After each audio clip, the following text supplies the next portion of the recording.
Next, I'll introduce Meral Gunay-Aygun from NIH and from Johns Hopkins. So good morning, everybody. I know this is just before lunch, but thank you for staying. So I'll tell you about some of our findings from the NIH study, and many of the patients and families who made the NIH study possible are here in the room. So these are results you made possible by coming to NIH and going through the evaluations, including the lipid results Bob just presented. Thank you all very much for that. Now I'll try to be really quick and to the point. Now, so we brought 38 patients with Alstrom to Bethesda, Maryland, to NIH Medical Center and evaluated them.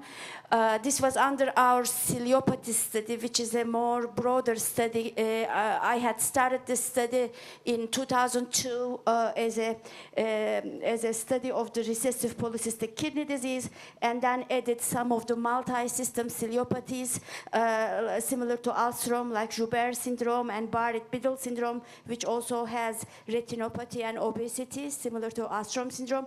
Now we had 38 Alstrom patients, but this is actually a very good number, considering that Alstrom is about 50 times less frequent than recessive PKD. So you should feel really good about the number of the patients that you made possible here.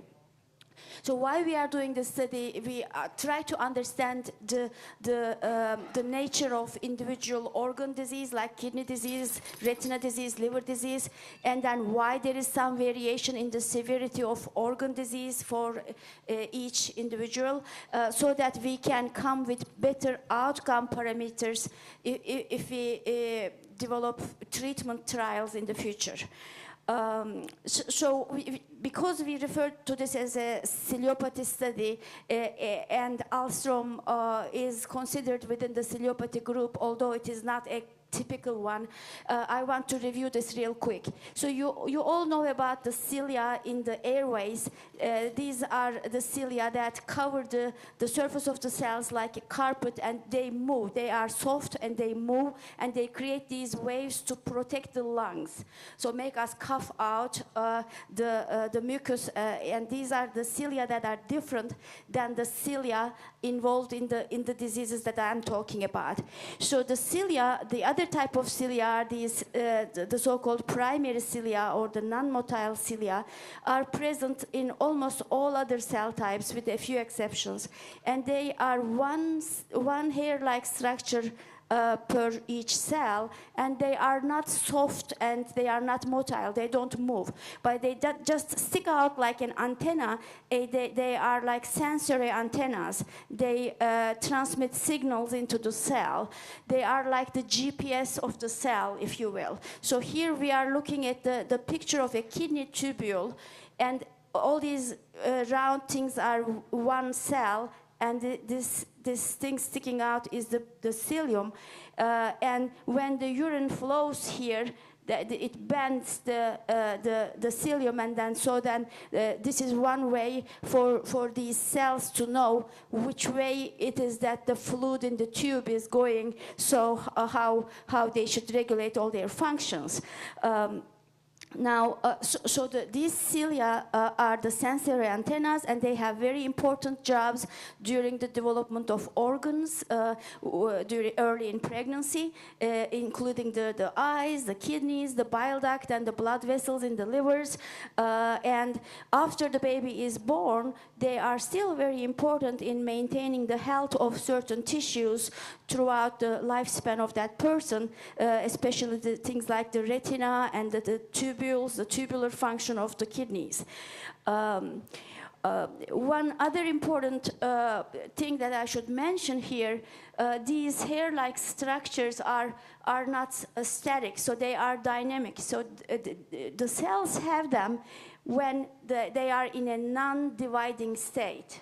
So when they finish dividing and making copies of themselves, then they build a cilium.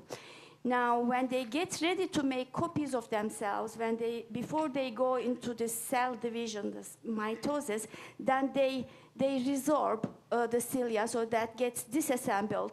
And then the base of this cilium, the basal body where this Alstrom protein is localized, becomes a very important structure for cell division. So, there are these two different poles of the mitotic spindle, and the space of the cilia, the basal body where Alstrom protein is, also becomes one of these poles of the cell division. So the centriole, it's around the centriole. Again, Alstrom protein has roles there.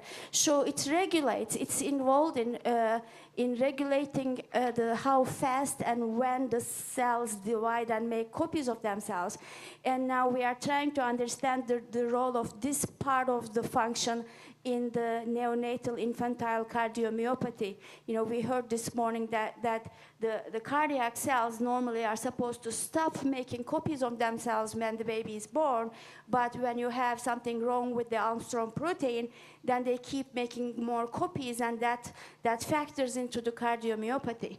And then there are, of course, other roles of the Alstrom protein other than the health of the cilia and the cell cycle regulation. We know from the work from Jackson lab that this protein is important in sending the receptors like glucose receptor up to the surface of the cell so that the insulin can do its job on these receptors. So Alstrom, the role of the Alstrom protein in different tissues in the body is really complicated, that it differs from one tissue to the other tissue, and also from one stage of life, like the early infancy, to later stages of life. But today I will try to focus on the liver findings. So I wanted to start with how the liver looks under the microscope. So this is a cartoon, but the liver looks like this. So these brown yellow cells are the liver cells, the hepatocytes themselves, and they are like in these little balls. And then around them are these plumbing. So the blood vessels and the bile ducts. So blood vessels bring the blood to these liver cells, and the bile ducts carry away the waste, the bile, to the bile gallbladder and to the intestine. So the liver cells themselves, the hepatocytes, they don't have cilia. They are not much dependent on the cilia function. So they remain healthy for the most part in general in ciliopathies. So the synthetic function of the liver, the most important main function of the liver, is to make important proteins like blood clotting proteins or some other proteins. And the liver is able to make those proteins do its job perfectly okay up until the very end of things. And another important function is to metabolize like drugs, medications, toxins, and clean them out of the body, excreting them into the bile. And those important jobs liver is able to do well. So in general, in ciliopathies and also in Alstrom, liver, the main function remains healthy. It's not a very sick liver. But the enzymes go up. So the liver enzymes normally are contained in these hepatocytes, the so-called ALT, AST, GGT, the liver enzymes measured in the everyday blood tests. They are supposed to be very low in the blood because they are high in these liver cells. And when the liver cells have a little fibrosis, a little scar tissue, a little irritation around them, or some inflammation or something, then these liver cells get a little irritated and they start leaking out those enzymes to the blood. So that's the reason why we find mild elevation of the enzymes. But mild elevation of the enzymes doesn't mean that this liver is sick. It means that this liver is not perfectly happy. It is a little moody. It's about the mood of the liver. So it's still going to work every day and completing its job perfectly fine, but coming home not so happy. So that type of analogy. So in ciliopathies, these structures, the plumbing of the liver, if you will, is embryologically different, formed differently than other patients. What we don't know in Alstrom is whether these structures at a microscopic level in a baby, when a baby is born with Alstrom, before all the diabetes, fatty liver, the scar tissue accumulation, everything, are these structures perfectly normally formed, or are they also a little different like the other ciliopathies? But the evidence so far looks like these structures under the microscope at least look normal in Alstrom. So it is not as an abnormal liver as the other ciliopathies. So the kidneys, just to remember the anatomy of the kidneys, I'm also mentioning kidneys because kidney and liver disease kind of go hand in hand in ciliopathies. Kidneys are also made out of tube-like structures. This is like how a nephron looks, and in each kidney we have about 1 million nephrons. So this other part of the kidney is the cortex, and the inner part is the medulla, and this part of the nephron would be mostly in this other part, and then these tube parts would be in the medulla part, and then the urine would go out here.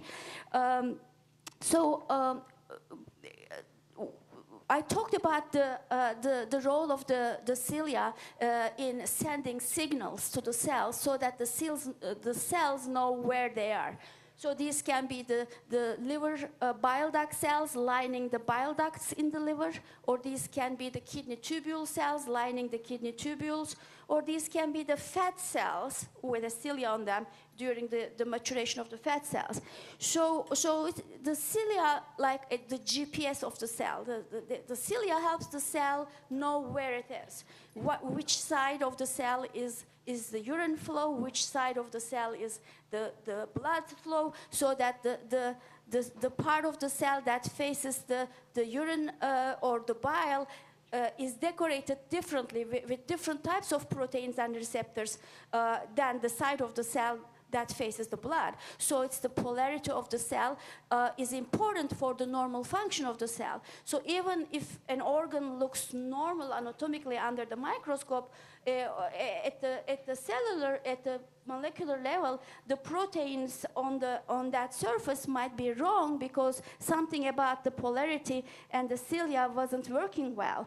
So during embryology also, this determines the orientation of the mitosis. So the cells know, okay, I'm here and this tubule is supposed to get longer along this direction, so I want to make more cells this direction and face this direction, as opposed to making cells in the wrong direction randomly and causing like cystic changes.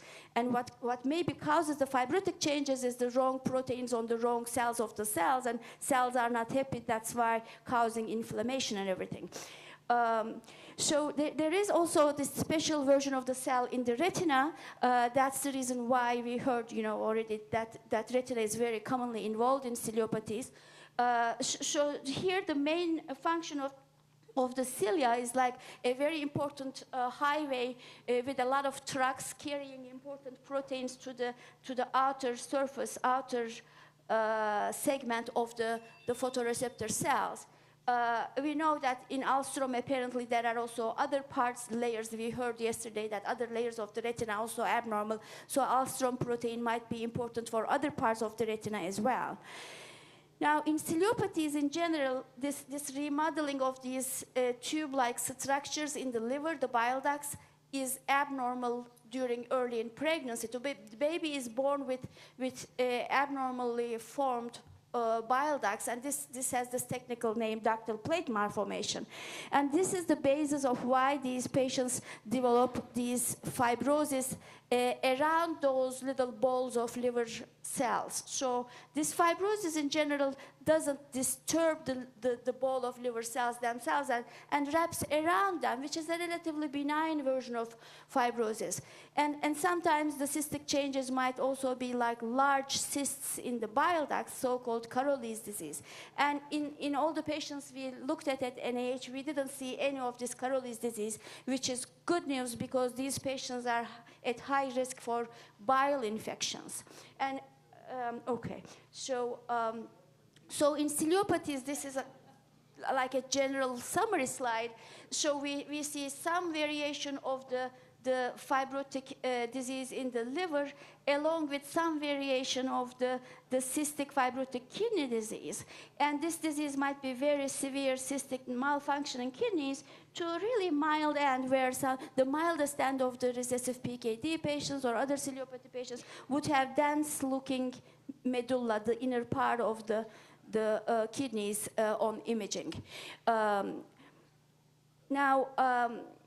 So I'll skip this slide. So in Alström, we know that it is a little different. There are some aspects of it that are typical for ciliopathies, like the retina involvement, the obesity, but there are some other aspects like this generalized fibrosis in multiple organs is not something classical for other ciliopathies. And also the insulin resistance, the involvement of fat cells. So what we wanted to do is to understand the nature of the liver disease and the kidney disease. We know there are multiple layers of problems in these organs. So there is fibrosis in the liver. There is fatty accumulation over the years as this person gets older. And it doesn't look like they have this congenitally malformed bile ducts, but maybe they might have it at this microscopic level where the cells have a little problem with the side, the polarity of the blood side versus bile side, or the blood side versus urine side, the cells lining these tubules. That is a possibility still, and that might be one of the problems causing the chronic issues later on. And then in the kidneys, we know there is some fibrosis, and then there is also the layer of diabetic complications in patients with poorly controlled diabetes. So we saw these 38 patients at NIH and looked at the kidneys and liver carefully. And I will show you more of the liver data, but I'll start with a few of the kidney slides because they kind of go together. Now, when we imaged the kidneys, we did ultrasound imaging and also MRI imaging. In about close to half of the patients, 40% of the patients, we found the medulla, the inner part of the kidney, looks brighter, denser than normal, like these white circles here.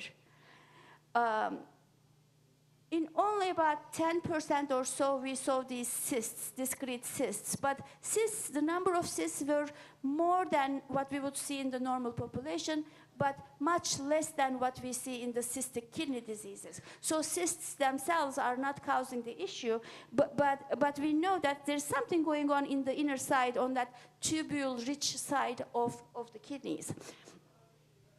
So these are more pictures of the Alström patients who came to NIH. And now this is the same patient. This is the MRI here. I don't know if you are able to see these white middle part, the medulla. It should not look this white on MRI on these images. Again, this on ultrasound, this middle part looks too bright, too white. And then here again, and then this middle part looks too bright, and these little white areas. And again here, and then these here. So it was kind of a consistent recurrent finding we had, which kind of looked similar to what we saw in the other cilia patients. Now, this finding in medicine referred to as sometimes nephrocalcinosis, because it looks like there is calcium in there. But it might be caused by many different things. And this, in the case of Alström, this is not calcium because we looked at the calcium excretion in the 24-hour urines, and it was not increased. So this is not calcium, but something else going on with the tubule parts of the kidneys there. So in terms of the function, the real glomerular function of the kidney, the main function of the kidney, it was pretty much normal. So above 60 here is normal in the young patients up to 20 or so. But patients older than 20, among the adults, about half of them had variable degrees of decrease in kidney function. So in terms of liver function, we looked at the important synthetic function of the liver. We looked at the enzymes. We looked at the echo pattern, how bright or how coarse the liver is on imaging. And then we looked at the sizes of the organs and also calculated the ratio of fat in the liver by MR spectroscopy. Now, in terms of the main important function of the liver, making proteins, things looked fine. So normal levels of this clotting protein and normal clotting time. In terms of those enzymes, that tells you about the mood of the liver. They were a little elevated. So starting with AST, now I lined up all the patients here from the youngest patient to the oldest patient, all 38 of them here. And these lines are the upper limits of normal. So this goes in hundreds, these enzymes here. This is really minimal elevations. So for example, if somebody gets a acute injury to the liver with viral hepatitis or something, these enzymes would go up to thousands. And then that liver would still recover after that. So this is really minimal irritation type of finding. And then the ALT, similarly mildly elevated, the other enzyme. This is the more liver specific of the enzyme. And then GGT was the most commonly and the most elevated enzyme. The thing about GGT is it is more driven from the bile duct cells, not the liver cells themselves, but from the bile duct cells. And this is a pattern we see in other ciliopathies, other liver diseases with that typical abnormal bile ducts, that GGT is more elevated because those are the liver cells with the cilia, actually, not the hepatocytes. Now, this slide, I put all the three enzymes together, so they kind of tend to go together, elevated, all three of them, telling you the general irritation or like the unhappiness of the liver cells there. Now, this is the scale of what we try to sort out on the ultrasound, and it is really subjective. It is not. It's not an exact science. And this is normal, the coarseness and the shade of the gray. And then as the patients have more fibrosis, it gets coarser. We call this increased echogeneity. Now with fat, it looks more bright and smooth. So fat looks a little different than fibrosis, actually. Fibrosis looks coarser. Fat looks very smooth but very bright. Now these are from the other cilia patients. In the Alström patients, we found a combination of this coarseness plus the bright, smooth brightness. That would make sense with both fat and fibrosis. But we scored that, and I added that here, the normal echo pattern on ultrasound, mildly increased, moderately increased to very severely increased. And this tends to kind of correlate. As the patients get older, they tend to have more echogenic livers, and those are the patients more likely to have these increased elevation of the enzymes. So the presence of extra fat on top of the extra fibrosis there irritates the liver a little more, if you will. So this is about the ages. Now, the other important part of the liver function is the pressure problem, the portal hypertension. So normally the portal blood flow is a closed blood circulation in between the spleen and the liver and the intestines, and it is not directly connected to the big blood circulation. And if the liver is sick, and really sick at the end stages of pretty much any liver disease, this pressure in the system increases and it backs up and makes the spleen bigger, and then it opens up these tiny blood vessels to relieve the pressure into the big circulation. So then one of these collaterals, we call them, is in the inner lining of the food pipe, and those are the so-called esophageal varices. That's the reason why these patients, if they have an enlarged spleen and portal hypertension, they need to have scopes to see if there are big blood vessels under the inner lining of their food pipe. So that's what we worry about. And when we looked at the spleen size in the Alström cohort, actually it was much better than other ciliopathies, but still about 1/3 of the patients had an enlarged spleen. So this black line is the upper limit of normal for the spleen length corrected for the person's height. And about 1/3 of the patients had enlarged spleens, but a lot of them, the spleen enlargement was not too bad, and only some of them had more significant portal hypertension. Now, our oldest patient was age 38, so if I were to have 40-year-olds here, maybe I would find more of the portal hypertension. So that's very possible. Okay, I'll skip that. Now here, on the same graph, I added the frequency of enlarged spleen. That also kind of goes together with this. The patients with the more echogenic livers and elevated enzymes who also happen to be older ages tend to have more chance of enlarged spleen. So now we know there is scar tissue, we know there is fat in the liver. We don't know how much is the problem is caused by the fat, how much is the problem is caused by the scar tissue, if they contribute the same amount or more. Here I put the fat ratio, the percentage of fat in the liver on the same graph and try to see if there is any correlation between the brightness of the liver on the ultrasound. And it looks like there is some correlation. Those patients with the moderately to severely increased echogeneity in the liver have also high percentages of fat. Now, the cutoff of normal amount of fat in the liver is about 5%.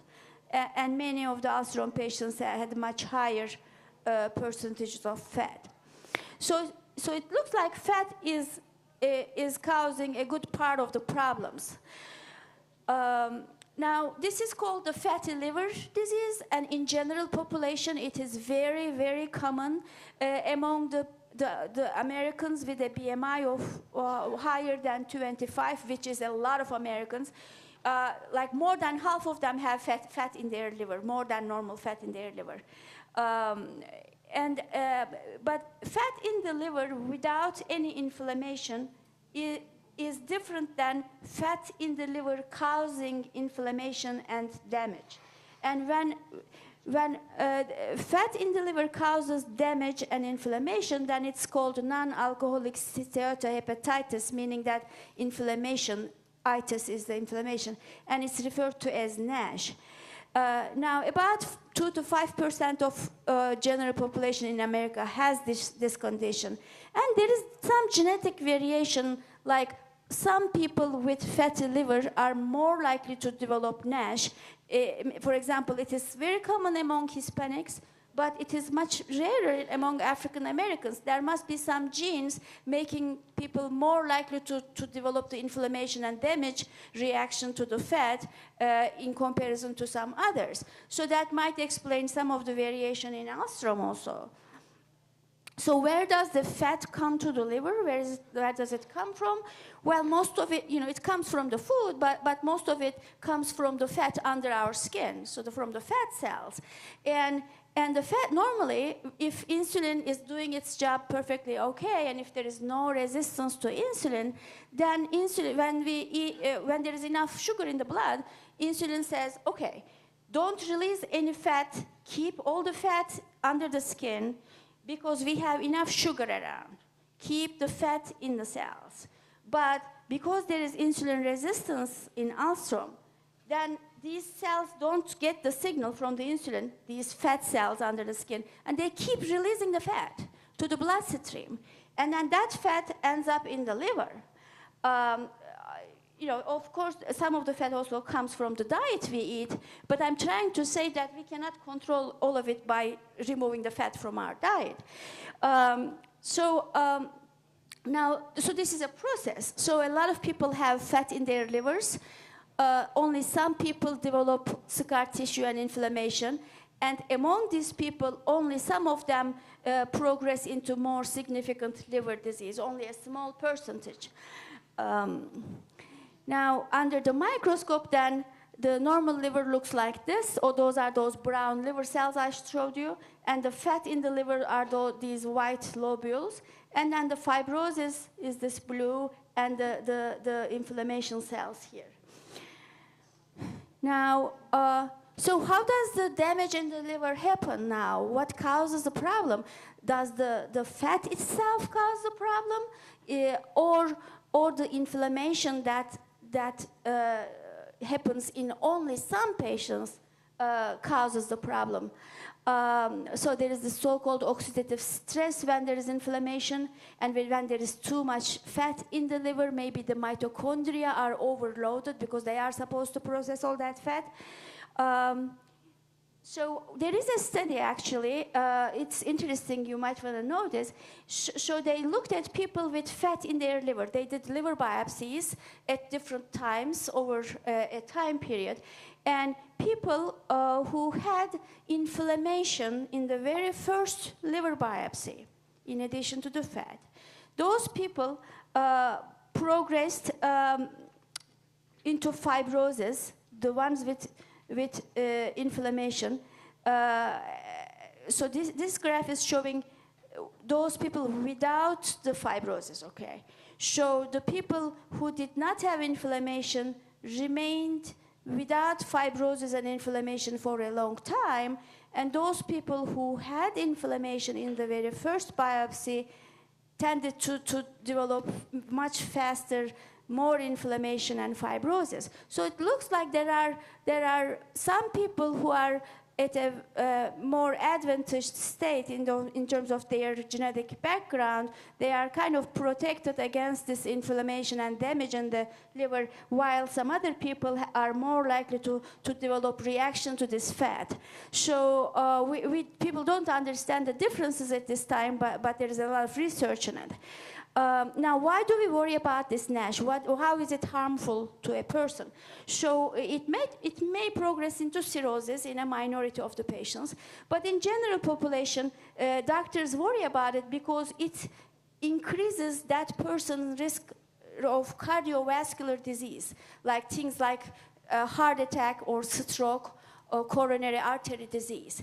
But in Alström, we heard good news from Dr. Schambrecht, from the NIH lipid expert, who's here. Yes, the type of the lipids. The good news we heard was, although the triglycerides in Alström are high, the total level, the particles are not those harmful small particles, but they are more of the large particles, and the particle size in Alström is favorable. So Alström patients on the CT angiographies from yesterday, Dr. Steed showed data on CT angiographies looking at the coronary arteries of Alström patients, and only 3 of those 16 patients had plaques like arteriosclerosis in their coronary arteries. Many of the Alström patients seemed to be kind of relatively protected against that, which is great. So this might not be a big risk factor in Alström patients with fat in their liver. So what are some of the things we can do about this fat in the liver? Well, in general, for anybody with fat, people recommend use of antioxidants because to slow down, to help for this oxidation problem. And vitamin E is one of the medications used for it, but there are some side effects of high dose vitamin D, like increases certain types of stroke. So you might want to talk to your doctor about the dose of it. It is considered safe at less than 400 units per day. And there are the anti-diabetic medications, the metformin and pioglitazone. They decrease the fat in the liver. And then there are very new medications, just came out at Lancet this year, this medical journal Lancet, that this new medication, this decreases the fat in the liver by suppressing this gut hormone, and it suppresses the appetite. So there are many new things that can help in the future to decrease the fat. But in general, the other things you can do, of course, you don't need to do anything different for this. So you are doing already for diabetes and the metabolic syndrome in Alström. So try to keep the total caloric intake at the lowest possible, especially the carbohydrate intake, because those are more likely to directly go as fat to the liver. And then be more active, because activity decreases the resistance to insulin at the peripheral cells, so that helps to decrease the fat release to the blood. And protect your liver in general, like get your vaccination for hepatitis A, avoid alcohol, avoid the medications that can have side effects to the liver, and follow with your physician for liver enzymes and imaging. So these are, of course, all the NIH team members, and Of course, Dr. Shambrek also, it's a separate talk, so not part of this. But I'm very thankful for your coming to NIH and making this study possible.